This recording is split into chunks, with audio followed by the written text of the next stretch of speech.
Hi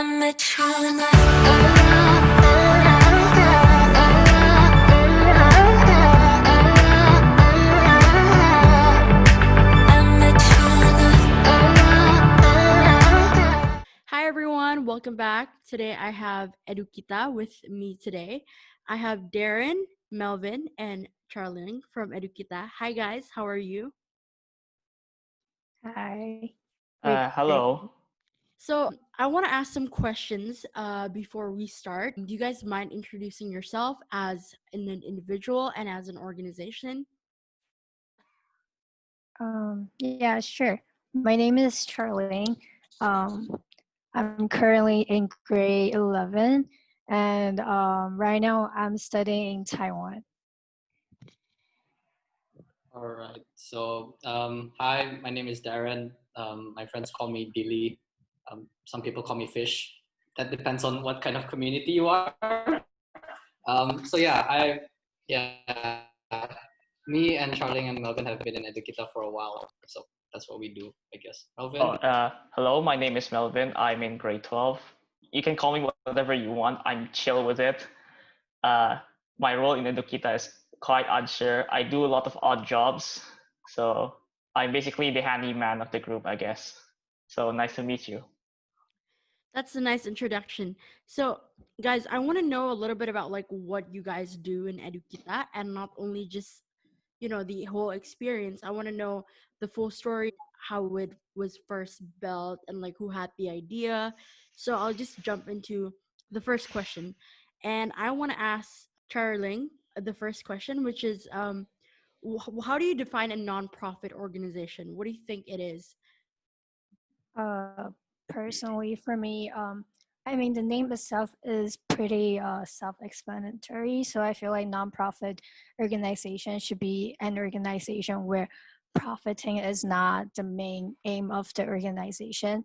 But personally, based on personal experience and my own belief, I feel like there is a lot more into what a nonprofit organization is.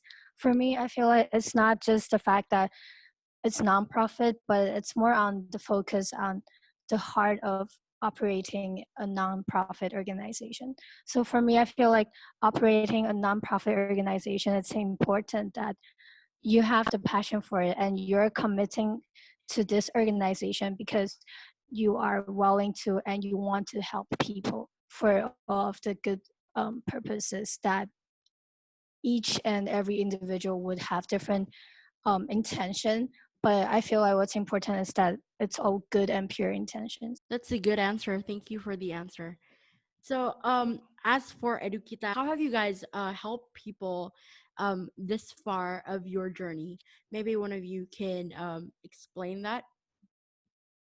Mm, before Corona started, like maybe 20, I think January, not January, like August 2019, we had our first real Edukita event. We went to like a school on the outskirts of the city, and then we just helped out and we promoted ourselves and we introduced ourselves and we also like familiarized ourselves with the community and how we could contribute. And then from that on, we've just been working on ways so that we could fundraise. So we've done a wide range of events, like we helped out with a charity event, and then we also had a bazaar. And and we've also done like several donation drives that happened. So yeah, and then right now we have Corona, so we're still working on ways to fundraise. So we did a webinar like a few months ago, and then we're also doing face shields on the side. So like to also help people on the side. I think what's nice is that we are still operating even after the pandemic hit and we're locked down together. So before the pandemic, we raised fund, as Darren Lee said, we raised fund and books and to build mini libraries in Jakarta, and we go to different schools to have activities. And yeah, I think it's just important that during the pandemic that these these good purposes are not stopped. We basically move on to the virtual platform. That's nice. That's nice that you guys are still operating during the coronavirus pandemic. And I want to ask you guys, three of you, maybe Melvin, what kind of motivated you guys to start this Edukita and how it started? What's the motivation behind it? And just the little things that you guys had to go through to build this organization. Uh, it's a very long and very convoluted story with a lot of dead ends and kind of kinches, I guess. So I'll start with the very basics. This all idea started from Charling with her personal project, the one we had for IB. She had one for building a mini library for a guy who had no knowledge on English whatsoever. So I saw that project. I'm like, hey, maybe this could be a good idea, to teach other people English, because English is not really a big thing in Indonesia. And even if they want to say it, they sound like, not to offend anyone, but they sound pretty bad, like try harding so bad. So I just want to teach the basics of English to unprivileged people, basically. And we managed to recruit a bunch of people to join the organization especially for CAS in grade 11. But yeah, that's how we basically form. And the dead ends, we had a meeting with one of the people, one of the higher directors of some sort of investing company, if I'm not mistaken. But because of some riots in Indonesia, we kind of canceled that. So we went back to square one, and then of course we need funds for our activity. So we made bazaars, MUNs, and stuff like that, and that's basically how we started. If anyone of you would like to help me elaborate some stuff, please, because I left out a lot of Yeah, sure. very, very specific details. Um, so I feel like what I would say that how we started was not like just purely like how I first started as my own project, but more on the point where everyone came together and told me that, hey, it's a good idea and let's do it together. Because I feel like that was the point when Edukita was actually established, because without everyone together right now, there wouldn't be Edukita. It would just be a project that I did. And so I think it's important that there's people who have the same, who share the same vision and the same kind of heart for this organization, and that's one of the reasons why it still operates even up to now during the pandemic, because everyone here together are really passionate and we all have the heart for this. So of course, as a student-led organization, um, not every one of us is experienced, and in fact all of us, it's all our first time to start and operate an organization. So I feel like the process itself was really, it was a precious experience where all of us are just learning how to communicate better with each other and trying to adjust each other's time together for the organization. So um, throughout the process we felt in a lot of in a lot of things, like for example in the bazaar, sometimes we kind of overestimated the budget and the amount of profit that we can earn and everything. But through all of the up and downs, like we grow together as a team. So I think that's more of an overall picture. That's a good starting point. I like how Melvin said that you kind of had the idea at first of giving chances and opportunity to the little kid who couldn't read.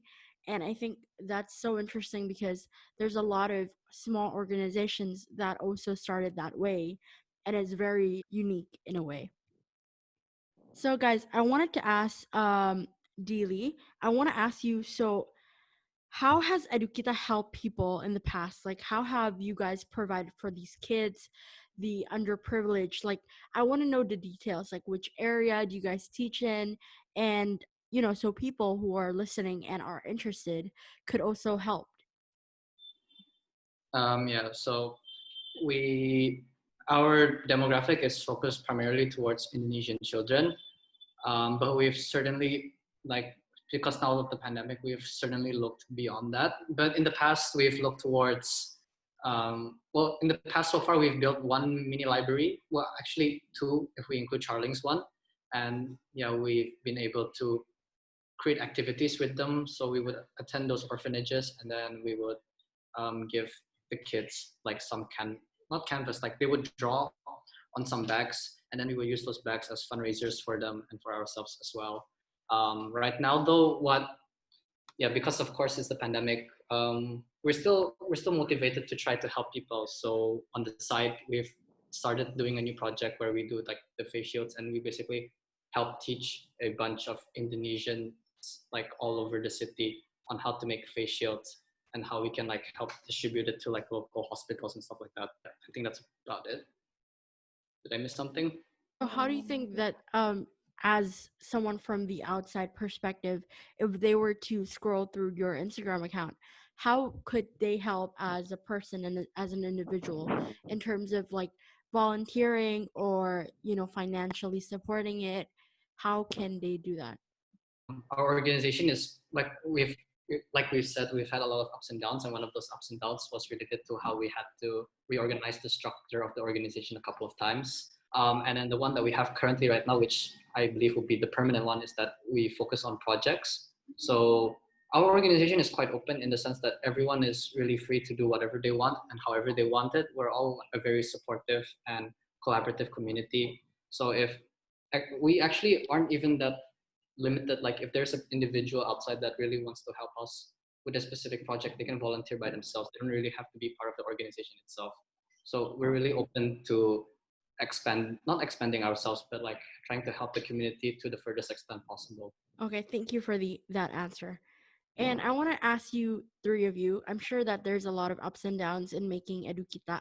I want to know what you guys think are one of the hardest things and what did you learn from it? Oh, to be completely fair, these two are more experienced than me in terms of event stuff. I'm like the noob of the group, but I do have some shares of very tough stuff because I'm not used to being an event organizer, and we organize a lot of events. Like one time we were doing the bazaar, it was hell. Never in my life had I ever cooked something, or do I actually know how to serve people. And then here we are in the bazaar for like 7 hours straight, serving food and whatnot, and coordinating with each other, checking logistics, whatever. It's hell, but it's a good experience for me. It gives me like a chance to learn that the ins and outs of organizing an event and more like coordination, because whenever you're in the kitchen, you have to coordinate a lot of stuff, like what is missing, who does what, whatever, who does the servings, everything like that. So it's nice to see that I get the chance to learn how to coordinate stuff like that. What about you, Charlie? I think to extend on Melvin's point, I feel like yeah, it's I think one of the hardest part of operating an organization was coordinating everyone together, because everyone has their own strengths and weaknesses. So what we first did not really achieve was to have each other's back and fulfill the like to replace a person's weaknesses with our strength. And so at first when we were coordinating, we were just really just doing it without really thinking much of everyone's strength and weaknesses. But I feel like as we go and as we progresses, I think we kind of know like each other's what we're good at, what we're not so good at. So we kind of just help each other out. Like, oh, if you're not so good at promoting a product, then maybe during the bazaar, like the more talkative person or the more sweet talking person would just go out there and talk, while the other person would just be cooking or like organizing the table and stuff. So that's what I would expand on. And also I think it was about it's just stuff like that, and also on languages. Not all of us are good at Indonesians, and not, some of us speak Chinese, some of us speak English or Indonesian. So when we're together during the event, we kind of just have the ability to speak 3 different languages, because, when we're together, we have different people speaking different languages. So I think that's one of the things that we didn't realize at first when we first started, and we just kind of learned that along the way. How have you kind of developed it though? Like what has the skills taught you guys and how is it different from when you guys first started the organization? For us, maybe it's the fact that in the beginning, like, yeah, there were definitely some misalignments of how we wanted the organization to progress. progress and in what direction we wanted to, and then we really needed to find a way in which that we could allow every single person to give their feedback on the project, and we certainly had to try a lot and explore a lot of things um, until we were finally able to find something where everyone was able to be as active as they could be, so something like that. Today you guys are kind of speaking on behalf of, like young people who have an organization and are motivating other people to start theirs. I want to ask individually, to people outside who are watching this or seeing that you have built a really good organization, actually, what are some tips that you would give other people that wants to start maybe an organization or a project of their own, like just some encouragement if they're like kind of afraid to do it, or just in general, what would you say? In general, I would say definitely, I mean, if you're starting an organization, it's definitely because you're passionate for it. Because, starting up an organization is not easy, especially after you establish it. Like, do you still continue it when you face obstacles? So I think it's really important that this is something that you really love and you're passionate about, so that you will stay committed like naturally without the feeling of being forced or something. And secondly, I feel like it's important that you find the right people, because being with the right group of people allows you to grow. Well, if you're not with the right people, you might not really be operating well. And I think overall, to sum that up, if you have all that, like just go for it, because it's not, I don't think it's that possible that you just, get everything at once. So, just go for it. And if you fail, you will learn from it. So, yeah. Um, I mean, I agree with some parts of what Charlene says, but I also don't agree with some other parts. I for me, an organization should be built, like Charlene said, it should be built through passion and everything like that.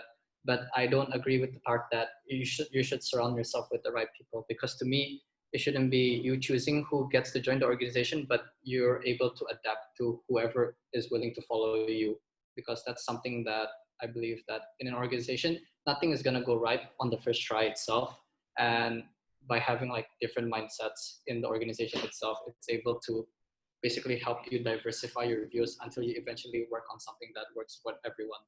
So maybe that's the thing. There's also another part that makes Edukita somewhat different from other organizations, and this is going to be a somewhat of a shout out to other organizations. We don't use parents' money. We are solely run on like our own events fundraising, and that has brought us a lot of struggle. But at the same time, I believe that's actually what has brought us stronger together, and also has made us more independent and more like able to persevere, I guess. So if you're gonna start a new organization, just take the challenges, I guess. Don't try to find a shortcut, because you're not gonna learn as much. That's my advice. Elaborate on that. Like when I say the right people, I meant the people with the same kind of heart, like, same passion.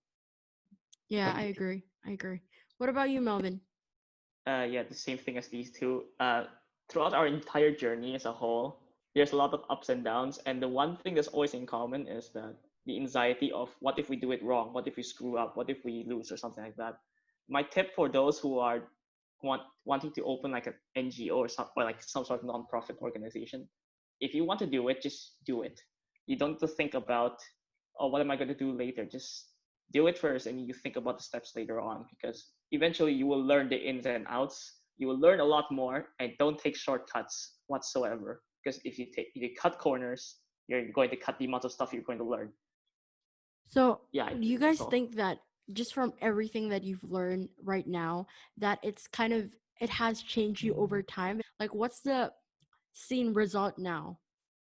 I mean, in the beginning, we had this very crazy goal where we had to make an event every single month, like every month at least one event, and that plan basically died in 2 months because exam season hit us. So we learned to adapt. We learned to be more realistic, I guess. Basically, we were able to grow. We started with like 4 people, like us four plus one other person who's unavailable here, and then we expanded to about 20 people, and then now we have close to 40, and then if you include our volunteers, we already have close to 150. So Yeah, I guess the end result is that we just keep trying, and we just were open to exploring different opportunities until we finally were able to find something that worked. Like in the beginning, we were only limited to making mini libraries, but then we started opening ourselves up to different fundraising events, and we've been able to achieve more, I guess. Something like that. Did I miss anything else on our achievements, y'all? So that's really nice that each one of you have individually learned and seen the progress and the result, even in the amount of people that joined. 40 people is quite big, y'all. That's crazy. When I saw your Instagram, I was like, wow, this is a quite big organization. I wonder how hard it is to get to that point. Oh, we had a lot. We had like some instances of people who did drop out at some point, but like ups and downs, ups and downs. I'm sure. I'm sure the stress hits you well. Just to kind of close the podcast, I want to ask you three individually again. What's one quote that you guys live by that you wouldn't share to other people, just in life, and like that motivated you to keep going forward? Maybe from Oh, wait. All right. My goal, my quote would be to aim high, expect low. So just aim as high as you can, and don't expect the reward for you. Don't expect that you would get like the best result from the instance you started. So you always be pessimistic throughout the case so that you can achieve the best. So something like that, I guess. Melvin, you want to elaborate? If you feel you're undermanned or you're shorthanded, just do your best. It doesn't matter if you win or not. As long as the other person or your rivals fear you, that's all it cares about. You're extreme, don't you think? Um, I mean, I'm always an extreme person. It's either I go left or I go right. There's no in between, my friend. Okay, so I'm pessimistic and Melvin's evil. We got that. All right. Hey, what do you mean I'm evil? So for Charlie yourself, as the only girl in this Zoom call that is in the organization, what is your quote, Charlie? I think personally for me, I would say, okay, this is not a really like elaborated quote, but like the general idea is that I feel like luck is only there when you're prepared. So when there's opportunity, it doesn't mean that you can get it whenever there is opportunity. You need to be prepared to catch the opportunities. So I don't think anyone should necessarily say someone's lucky, because even though they're lucky, but if they're not prepared, they wouldn't be able to catch the opportunity. So I think, yeah. So the point is work hard, play hard, and work hard. Yeah, I think that's all for me.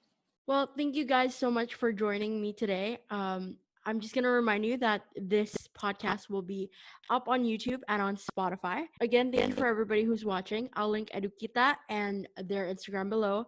Feel free to contact any of them in their Instagram to help financially or voluntarily. I will insert some pictures. And yeah, thank you so much for joining me today, Edukita. I'll see you guys next time.